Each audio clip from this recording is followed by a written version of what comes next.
Okay, good afternoon. Ayan. Welcome dito sa aking channel, Helmeted Adventures, T-Max ni Min. Ayan, na.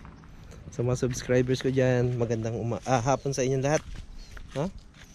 Today, bakit ba pinili ko yung T-Max, no? Bakit hindi ibang big bikes? So, unang-una, meron akong 5 rason kung bakit, na?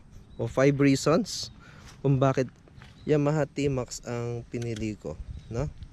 First, syempre naman 530cc, no?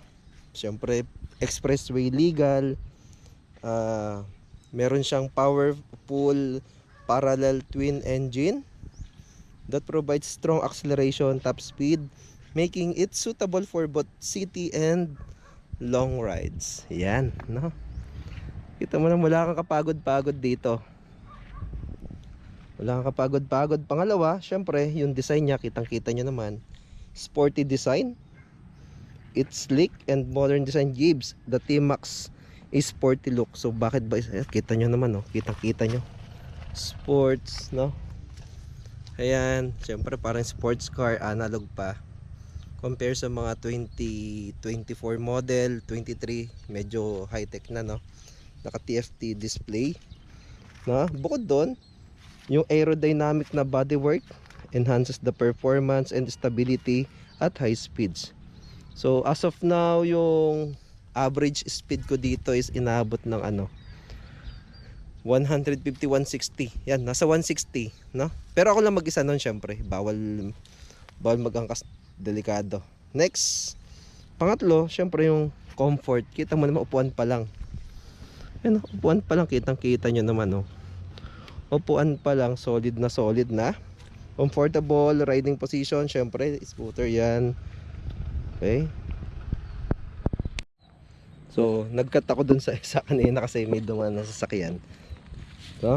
So, since na scooter to, syempre, komportable ka from Bataan to kahit dulo pa ng Pilipinas yan. Walang kapagod-pagod. Dahil na rin sa kanyang upuan. Ayan, ergonomic seats na sinasabi, di ba? Ergonomic seats. Tsaka syempre yung riding position, make it great for long trips and daily commutes. Next, advanced technology na rin. Bakit ka mo? Meron traction control, ABS, well-designed digital display that provides important at a glance. Ayan. Kitang-kita naman. See? Oh, yan, oh. Yun, oh. Okay, shoutout sa si Irvin dumaan. Next, so bukod sa advanced technology, may TCS, ABS, meron siyang dalawang riding modes, the touring and sports mode, no? Kung gusto mong touring, tamang takbo lang yan. Pero kung gusto mong walwalan, doon tayo sa sports mode. Next, storage. So tingnan natin storage niya, no? Ayan. So kunin ko muna yung helmet. Ayan, yung storage niya. Pag nakapatay siya, isang pindot lang, may tutunog yun. Pindutin mo na yung seat. Ayan. O, pasensya na yan. Yan. Medyo madumi lang. Medyo messy. Yan yung storage niya. Hydraulics na rin, no? Okay na yung seat. Okay.